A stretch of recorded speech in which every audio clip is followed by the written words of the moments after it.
నమస్కారం, BSN news కి స్వాగతం. నా పేరు సత్యనారాయణ. పెద్దపల్లి పార్లమెంటు నియోజకవర్గంలో కమలం జెండా ఎగరవేస్తామని కేంద్ర మంత్రి కిషన్ రెడ్డి ధీమా వ్యక్తం చేశారు. మున్సిపల్ ఎన్నికల ప్రచారంలో భాగంగా సుల్తానాబాద్ లో పర్యటించిన ఆయన మీడియాతో మాట్లాడుతూ రాష్ట్ర ప్రభుత్వంపై తీవ్ర విమర్శలు చేశారు.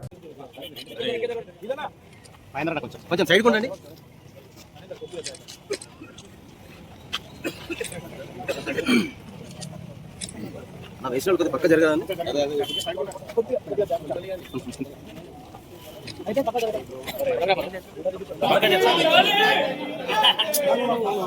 నరేంద్ర మోడీ గారి నాయకత్వం జెండా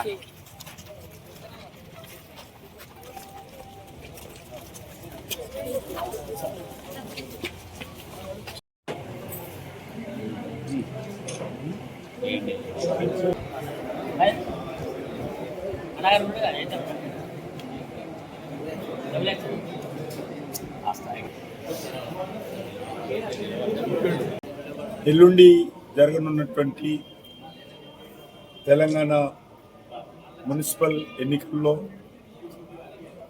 భారతీయ జనతా పార్టీ ప్రచారం చాలా ఉధృతంగా కొనసాగించాము. ఈ ఎన్నికల్లో ప్రధానమైనటువంటి పోటీ భారతీయ జనతా పార్టీ కాంగ్రెస్ మధ్యలోనే ఉంది. కాంగ్రెస్ పట్ల ప్రజల్లో తీవ్రమైనటువంటి వ్యతిరేకత ఉంది. మరొక దిక్కు గత శాసనసభ ఎన్నికల్లో ఇచ్చినటువంటి హామీలు కానీ గ్యారంటీలు కానీ పూర్తిగా వైఫల్యం చెందింది. ప్రజలు అనేక రకాల ఇబ్బందులతో ఉన్నారు. మున్సిపాలిటీలో కనీసము శానిటేషన్ సిబ్బందికి జీతాలు ఇవ్వలేనటువంటి పరిస్థితుల్లో, వీధి లైట్లు కాలిపోతే కొత్త బల్బులు వేయలేనటువంటి ఆర్థిక ఇబ్బందుల్లో ఈరోజు మున్సిపాలిటీస్ ఉన్నాయి.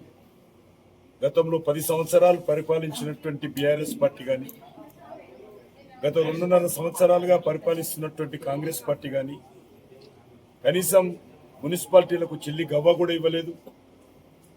ఇప్పటి వరకు మున్సిపాలిటీలో కానీ గ్రామ పంచాయతీలో కానీ ఏదైనా అభివృద్ధి జరిగిందంటే అది నరేంద్ర మోడీ గారి నాయకత్వంలోని కేంద్ర ప్రభుత్వం ఇస్తున్నటువంటి డబ్బులతోటి మాత్రమే అభివృద్ధి జరిగింది. ఈరోజు కేంద్ర ప్రభుత్వ పథకాలే సమర్థవంతంగా తెలంగాణలో కూడా అమలు జరుగుతూ ఉన్నాయి.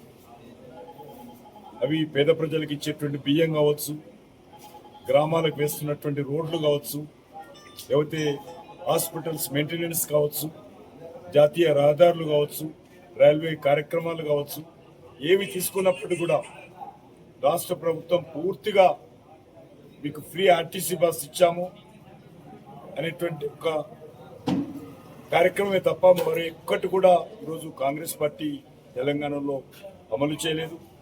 అందుకే ఈరోజు ఎక్కడ చూసినా కూడా అది గద్వాల నుంచి మొదలు పెడితే మంచిర్యాల వరకు అన్ని ప్రాంతాల్లో కూడా భారతీయ జనతా పార్టీ సానుకూలమైనటువంటి వాతావరణం ఉంది.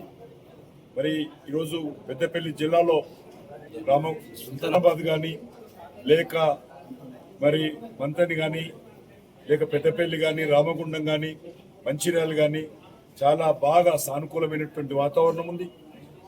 పెద్దపల్లి జిల్లాలో కూడా ఈ యొక్క పెద్దపల్లి పార్లమెంట్లో కూడా భారతీయ జనతా పార్టీ అత్యధికమైనటువంటి మున్సిపాలిటీలలో గెలిచేటువంటి అవకాశం ఉంది.